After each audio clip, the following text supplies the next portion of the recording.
बोलिए बांके बिहारी लाल की जय हो, भक्त और भगवान की जय हो। आइए कान्हा जी का बहुत प्यारा सा भजन।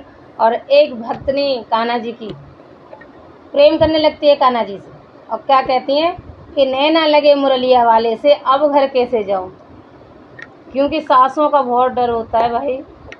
आइए सुने कैसे भजन है, बहुत प्यारा सा भजन है, सुने। नैना लगे